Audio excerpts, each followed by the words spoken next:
നമസ്കാരം.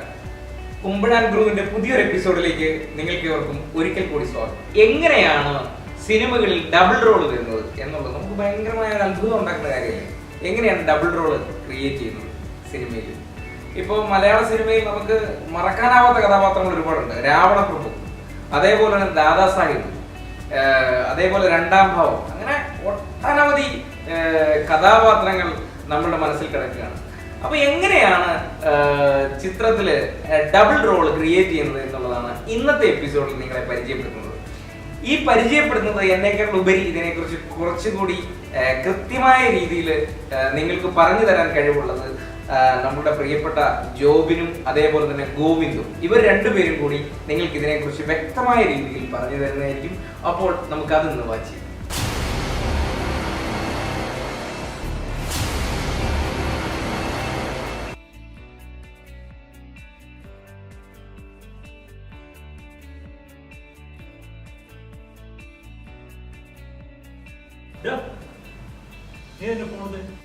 ഗെയിം കളിക്കാൻ എടുത്താ അതിന്റെ പാട്ട് എനിക്ക് വേണം. ഇപ്പൊ തരാം.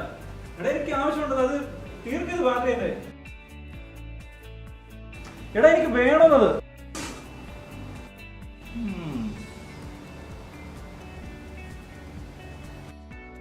ഇന്ന് സിനിമയില് അല്ലെങ്കിൽ ഷോർട്ട് ഫിലിം ഒക്കെ ചെയ്യുമ്പോൾ ആൾക്കാർക്ക് അറിയാൻ കൗതുകമുള്ള ഒരു കാര്യമാണ് എങ്ങനെയാണ് ഡബിൾ റോൾ ചെയ്യുന്നത്. ഇപ്പം നിലവിൽ മൊബൈലിലൊക്കെ അതിലുള്ള ആപ്ലിക്കേഷൻസ് ഒക്കെ ഉണ്ട്. പക്ഷേ അത് ഒരു ആപ്ലിക്കേഷൻ എന്ന നിലയിൽ അതിലുപരി ഒരു പ്രൊഫഷണലായിട്ടൊക്കെ ചെയ്യണമെന്നുണ്ടെങ്കിൽ നമുക്ക് ചില സിനിമയിൽ എങ്ങനെയാണ് ചെയ്യുന്നതെന്നുള്ളത് നമ്മൾ വിശദീകരിക്കാൻ വേണ്ടിയാണ് ഇങ്ങനെ ഈ ഒരു എപ്പിസോഡ് നമ്മൾ ചെയ്യുന്നത്. ഏറ്റവും കൂടുതൽ ഡബിൾ റോൾ ഷോട്ടുകൾ നമ്മൾ കണ്ടുവരുന്നത് പ്രൊഫൈൽ ഷോട്ടുകളായിരിക്കും. അതായത് രണ്ടുപേരുടെയും സൈഡ് വ്യൂ ആംഗിളായിരിക്കും കാണുന്നത്. അപ്പൊ അതിനുവേണ്ടി നമ്മൾ ആദ്യം തന്നെ എന്ത് ചെയ്യാന്ന് വെച്ചാൽ നമ്മുടെ ക്യാമറയിൽ നമ്മളൊരു ഗ്രിഡ് ലൈൻ സിസ്റ്റം ഉണ്ട്. ആ ഗ്രിഡ് ലൈൻ സിസ്റ്റം വെച്ച് നമ്മുടെ ക്യാമറയെ നമുക്ക് രണ്ട് ഫ്രെയിം അതായത് രണ്ട് സൈഡായിട്ട് തിരിക്കാൻ പറ്റും. ലെഫ്റ്റ് സൈഡും റൈറ്റ് സൈഡും. നമ്മുടെ ക്യാരക്ടർ രണ്ടുപേരുണ്ടെങ്കിൽ രണ്ടുപേര് ലെഫ്റ്റ് സൈഡിലും റൈറ്റ് സൈഡിലും ആയിരിക്കുന്നത്.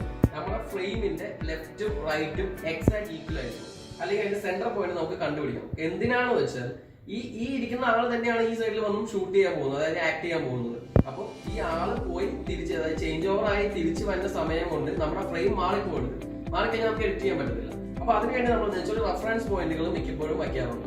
ഇപ്പൊ അതുപോലെ വച്ചിരുന്ന റെഫറൻസ് പോയിന്റ് ആണ് നമ്മുടെ ടേബിളിന്റെ എക്സാക്ട്, അതായത് നമ്മുടെ ക്യാമറയുടെ എക്സാക്ട് സെന്ററിലാണ് നമ്മൾ ഈ റെഫറൻസ് വെച്ചേക്കുന്നത്. ഡബിൾ റോൾ ഷോട്ടുകൾ ചെയ്യുന്ന സമയത്ത് നമ്മുടെ ബാക്ക്ഗ്രൗണ്ട് ഒരിക്കലും ചേഞ്ച് ആവുന്നില്ല.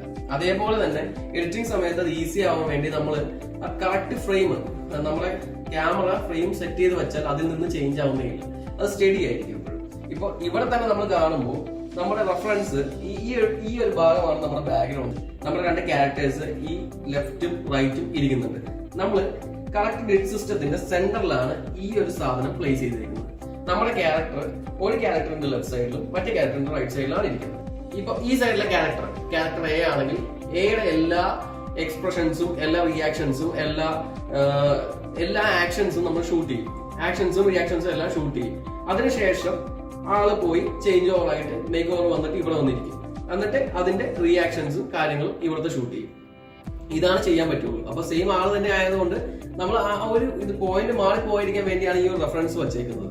അപ്പം നമുക്ക് നമ്മുടെ രണ്ട് വീഡിയോ ഫയൽസ് ഇപ്പോൾ കിട്ടിയിട്ടുണ്ട്. ഇത് രണ്ടുമാണ് വീഡിയോ ഫയൽസ്. ഈ ഫയലിൽ നമ്മുടെ ക്യാരക്ടർ റൈറ്റ് സൈഡിലും ഇതിൽ നമ്മുടെ ക്യാരക്ടർ ലെഫ്റ്റ് സൈഡിലും ഉള്ളത്. നമ്മളിപ്പോൾ ഇത് ചെയ്യുന്നത് ഫൈനൽ കട്ട് പ്രോയിലാണ്. അപ്പം നമ്മുടെ ഫസ്റ്റ് കാര്യം എന്ന് പറഞ്ഞാൽ നമ്മൾ ഈ രണ്ട് ഫയലും ഇൻസെർട്ട് ചെയ്യണം. ടൈം ലൈനിലേക്ക് നമ്മൾ ആഡ് ചെയ്തു. ഈ രണ്ട് ഫയൽ നമ്മൾ ടൈം ലൈനിലേക്ക് ആഡ് ചെയ്തു. അതിനുശേഷം ഒരെണ്ണം എടുത്തിട്ട് മറ്റേതിൻ്റെ മുകളിൽ കൊണ്ട് പ്ലേസ് ചെയ്യും. ഈ രണ്ട് ഫയൽസ് ഉണ്ട്. അതിൽ ഏറ്റവും മുകളിലത്തെ ഫയൽ നമുക്ക് ക്രോപ്പ് ചെയ്താൽ മതി. ദാറ്റ് മീൻസ് ഈ ഇരിക്കുന്ന ക്യാരക്ടറിനെ റീപ്ലേസ് ചെയ്തിട്ട് നമ്മുടെ മുന്നേ ഉള്ള ഫയലിൽ ഈ സെയിം ക്യാരക്ടർ തന്നെ ഇവിടെയും വരണം. അപ്പോൾ നമ്മൾ എന്ത് ചെയ്യുന്നത് വെച്ചാൽ ഇതിൻ്റെ ഇത്രയും ഭാഗം ക്രോപ്പ് ചെയ്യുക.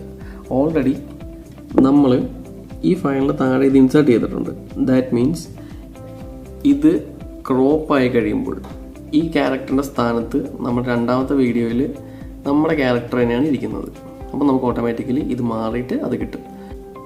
മുകളിൽ എഫക്ട്സിൽ നമുക്ക് ക്രോപ്പ് എന്നൊരു ഓപ്ഷൻ അവൈലബിൾ ആയിട്ട് കിട്ടും.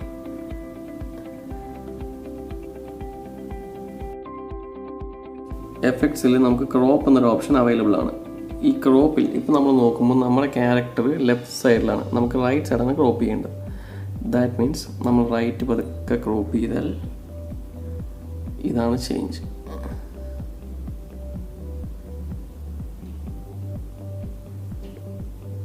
ഇപ്പം നമ്മുടെ 2 ക്യാരക്ടേഴ്സും ഓൾറെഡി വന്നു കഴിഞ്ഞു. നമുക്കൊന്ന് ജസ്റ്റ് പ്ലേ ചെയ്ത് നോക്കാം.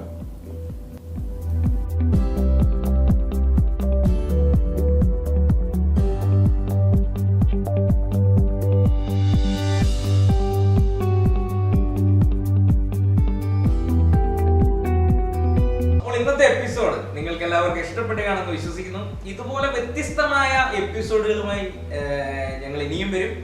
അപ്പോൾ ഇനിയുമുള്ള എപ്പിസോഡുകൾ, ഇപ്പൊ കഴിഞ്ഞ എപ്പിസോഡുകൾ നിങ്ങൾക്കെല്ലാം ഓർമ്മയുണ്ടാകും. അതായത് പോലീസ് സ്റ്റേഷൻ, ഞങ്ങൾ 4 എപ്പിസോഡുകൾ കൊണ്ടാണ് നിങ്ങൾക്ക് മുന്നിലേക്ക് പോലീസ് സ്റ്റേഷൻ അവതരിപ്പിച്ചത്. അത് എന്തുകൊണ്ടാണ് അങ്ങനെ അവതരിപ്പിക്കുന്നത് എന്ന് ചോദിച്ചു കഴിഞ്ഞാൽ, ചിലർക്കൊക്കെ വളരെ പെട്ടെന്ന് പോലീസ് സ്റ്റേഷൻ ഷൂട്ട് ചെയ്ത് കാണിക്കണമെന്നൊക്കെ ആഗ്രഹം ഉണ്ടാവും. പക്ഷെ അതിന്റെ എല്ലാ കാര്യങ്ങളും നമ്മൾ കൃത്യമായ രീതിയിൽ പറയുമ്പോൾ, ഒരു ഷോർട്ട് ഫിലിം ചെയ്യുന്ന ഒരാളെ സംബന്ധിച്ചിടത്തോളം, അവരെന്ന് പറയുന്ന ഒരു ഷോർട്ട് ഫിലിം ചെയ്യുന്നതെന്ന് പറയുന്നത് ഒന്നും, അല്ലെങ്കിൽ സുഹൃത്തുക്കളെല്ലാം കൂടെ ചേർന്ന് കാശൊക്കെ ഇട്ടിട്ടായിരിക്കും ഒരു ഷോർട്ട് ഫിലിം ചെയ്യുന്നത് തന്നെ.